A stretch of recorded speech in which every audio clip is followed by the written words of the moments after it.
What's good, guys? This is Chris from WearTesters.com. Welcome back to the official WearTesters.com YouTube channel, the only sneaker channel here on YouTube where you get a review from me and then my wife will talk about them later. But this guy right here is the Nike LeBron 16, a shoe that I surprisingly loved compared to the LeBron 15, which is a shoe that I wanted to love, but I just didn't. And these things I just think are awesome, and I also think that they're highly underrated. I don't hear anyone really talking about these ever. But these guys right here are the Mpls Lebron 16, also known as the Minneapolis Lakers. It's a throwback to where the Lakers came from before they were in LA. And I just think that this colorway is awesome. This is actually my favorite color scheme for the Kobe models. Like I had them in the Kobe 1s, the Kobe 4s.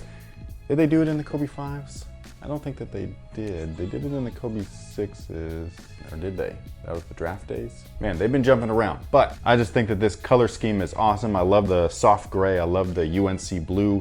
It almost looks like, now that I'm looking at them, they almost look like a tribute to the Denver Nuggets, but it's not, okay? It's not. And again, these are the LeBron 16s with their super rugged, awesome traction. This stuff right here is great. Indoors, outdoors, doesn't matter. I just think that these things were fantastic. I love these on court, man. Like this was a trip and a surprise because the LeBron 15s had so much potential, but they were so like tippy and stuff, especially in the forefoot, and these guys fixed all of that. The base is just a slight bit wider, and then they've also added all these little outriggers on each and every air unit pod, which I think is fantastic. And this is exactly the way that LeBron 15s were made for his PEs, because he must have been having the same exact tippy issue that I was having, because they went and fixed his pairs, but we didn't get none of that stuff until the next model, which I think was whack, but whatever.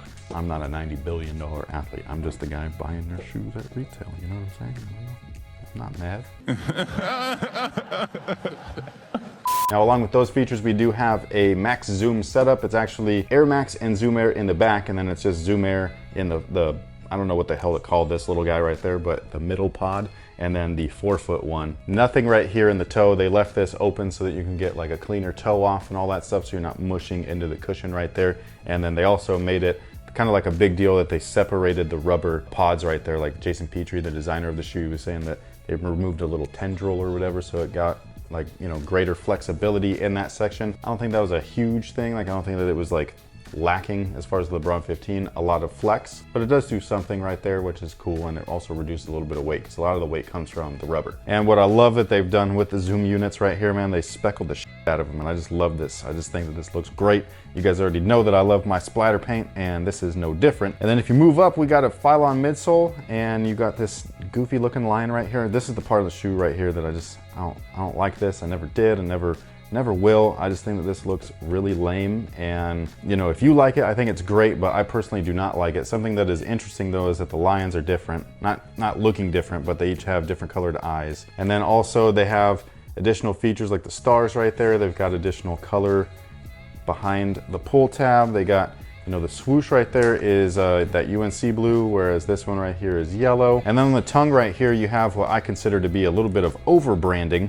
You have LeBron's number right there, which is, I just, you know, I like the way that it looks. I like that it's a jersey, but I also don't like that it's there. It kind of breaks up the flow of the lacing system. And then up here, this is the part that I don't like. The LJ16 thing, like it's just, I don't know, it's a little much. And then they have the LJ crown logo. I would have just preferred one or the other. Maybe just these guys, like the actual logos, because the ones underneath it, I don't know, it just seems like a lot, like real busy. But that's the only things about the shoe that I don't really like, or I wouldn't say about the shoe, about this particular colorway. Everything else though I think is super sick, especially like the swoosh right here. It's got like that double-sided look to it. Blue on the top, yellow on the bottom, looks great. UNC blue interior, also great looking. And then the insoles right there also have that kind of like throwback jersey look to them, which I think is dope. Now, as far as sizing is concerned, I go true to size on the LeBron 16s. They fit me perfectly. What I love about them is that they have dual lacing. So you have this one that it just comes standard, but then underneath it, they have a secondary set of holes or eyelets where you can kind of like relace the shoe if you want a tighter, snugger fit. I don't see how that's possible though, because trying to get an eyelet through the right here is like impossible. I don't know what it is. They should have come with a little fish hook or something so you can like dig it in. Like if you do electrical work, if you guys know what I'm talking about, and you like drill some holes and stuff so you can fish your wiring down through the line, then you can get it out. They should have done something like that for these guys right here, because these are just, if you have these, you already know, but it's just a pain in the ass. But luckily I did not have to do anything with that when I played in the black and red pair last year, so I don't, you know, plan on doing that this time around. And then of course the upper is built or comprised of Battle Knit 2.0. A really weird kind of like name. I think it's kind of lame, but at the same time, it's just a really thick knit, and I think it feels great on foot. It's so thick that it's sturdy, almost like a leather, but not quite. Like more like a suede or a nubuck, where it's kind of still soft, but you know, breaks in really nicely and still contains the foot just enough. And that's what this guy is all about right here. And I just think that these are dope on the court. And I don't know where I want to wear these. I don't know if I want to wear these on court or off court. I'm not a LeBron fan by any means, but I will rock a shoe if I find them to be comfortable and sexy. And that's what I think about these guys right here. So I'm thinking about it, but we'll see. Let me know what you guys think about the LeBron 16 down below in the comment section. What is your favorite colorway? There has been plenty of them. I wonder if a lot of you guys like the Equality pack the most, because it's got that, like, you know, that black and white look to it. Those were very, very cool, and I did consider getting those, but as soon as I saw these, I was like, that's the one. I almost bought the Buzz Lightyears, but I didn't. Thank goodness, because these are way, way cleaner. But sound off below, let me know. Thank you so much for watching. Thanks for your support, and until next time, guys, have a good one. What was with that intro? I feel like slightly attacked. That's how I feel. Every time. You always come in here and bag on my shoes.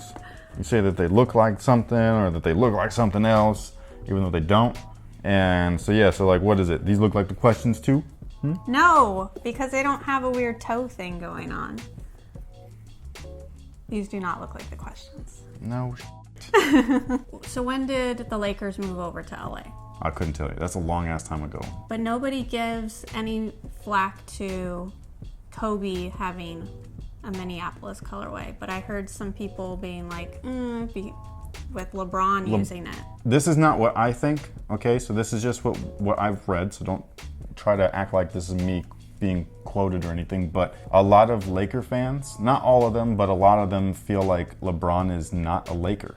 Why? Because he came here kind of like, he almost like chose his own destination, you know what I mean? Which you get when you're that good, yeah. You know what I'm saying? Like if Michael Jordan was to come, and not right now, but like back in the day, if he was gonna be like, yo, I'm just gonna sign somewhere, you know, like free agency, I'm gonna sign, I'm available, I'm not gonna re-sign with Chicago. Everybody would be at his doorstep just like they are with any other like all-star caliber athlete, and then they come, they try to recruit you, and then you pick your spot, you know what I mean? And so like, but LeBron was just like, I just feel like playing in LA, and like all of a sudden he's a Laker. Some Laker fans don't feel like he puts in enough effort or enough heart and all this stuff, but I'm just kind of like, yo, like he's not playing any different.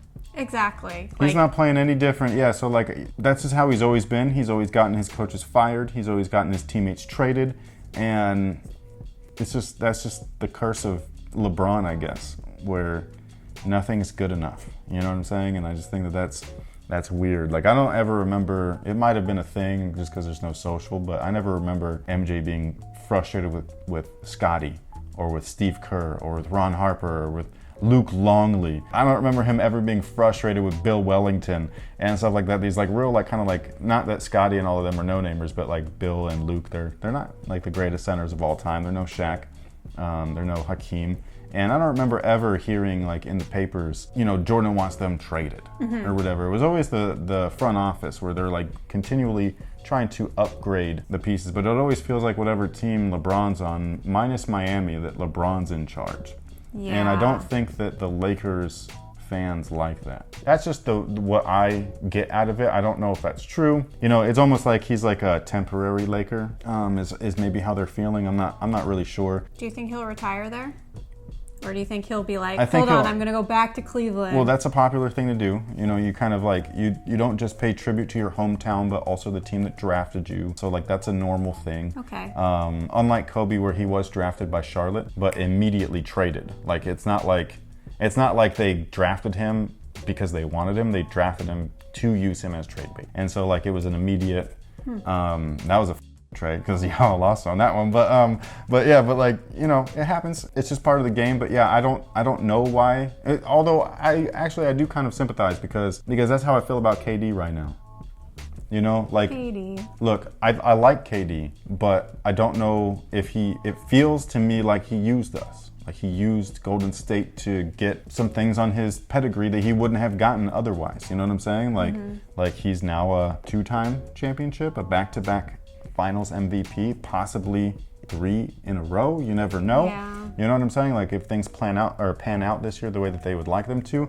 But with all of the talk swirling. It's like, it sounds like he's leaving. It sounds like he's made up his mind already. Warrior fans, like we're pretty like forgiving and we're pretty like open and stuff. So like once a Warrior, always a Warrior. Like once you're Dub Nation, you're always Dub. Whether you're Al Harrington or you're, you know, Baron Davis or Latrell Sprewell or whatever. But for them, or for him, like specifically, he doesn't feel like he was ever really with us. It just feels like he was with us. I want him to prove everybody wrong. Well, that's the thing though, is that like again, like I like him, but I can't help but feel as a real Warrior fan, I can't help but feel like you came to Oakland and used Oakland. You didn't come to Oakland because you wanted to be part of Oakland. And that's maybe how LA people are feeling about LeBron, is like, oh, you just want to be here because you're Hollywood now. He is Mr. Hollywood.